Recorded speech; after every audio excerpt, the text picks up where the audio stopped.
In 1863, a set of ciphers are transferred to a new owner. For the next 20 years, the only cipher that was deciphered was page 2.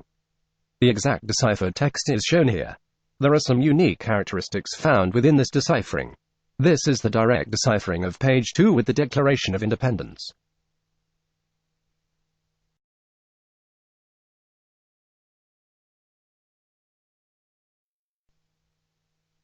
Notice the gaps in poor spelling in the format of the words used after the decoding of this page. Most people are not aware of this aspect of page 2 decipherment. Can you read this gibberish?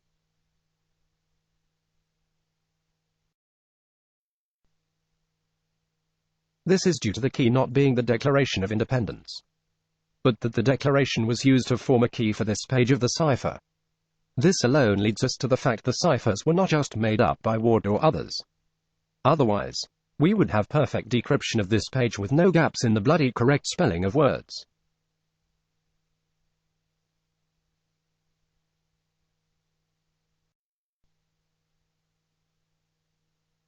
One thing overlooked by most people is that this description is not 100% correct. Look here, looks like 1-ton pots with road covers. The I is a Roman number. In the 17th, 18th, and 19th centuries, wrought iron went by a wide variety of terms according to its form, origin, or quality. For example, submitted in 1832 and printed in documents relative to the manufacture of the United States. The plaintext is given by Ward, editor, publisher of the Beale Papers. I have deposited in the county of Bedford, about 4 miles from Beaufords, in an excavation or vault, 6 feet below the surface of the ground, the following articles, belonging jointly to the parties whose names are given in number 3 herewith.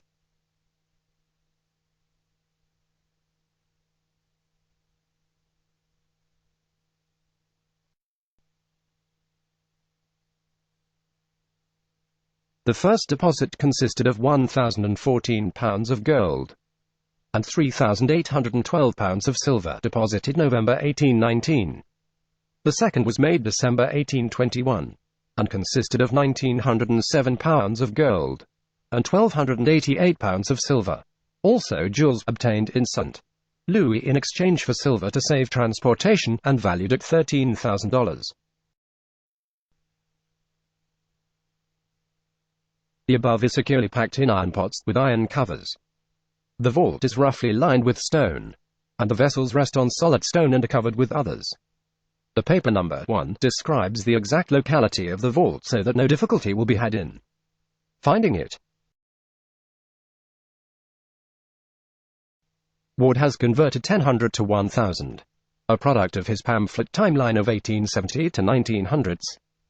After hours of research, I was able to determine the original C2 ciphers that were written in the 1820s, not in 1883.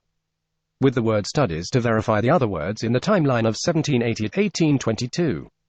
We can provide a projected usage of the words in question by Mr. Joe Nickel to have accurate usage within our timeline of the 1780 to 1822 target.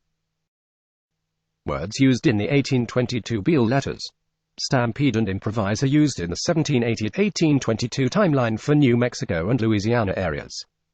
The failure of Mr. Joe Nickel's studies in the above-mentioned linguistics caused us to look more closely at those who have claimed the Beale Papers a possible hoax based on the Malone, Jim Gilligley's paper has now become a target for future examination.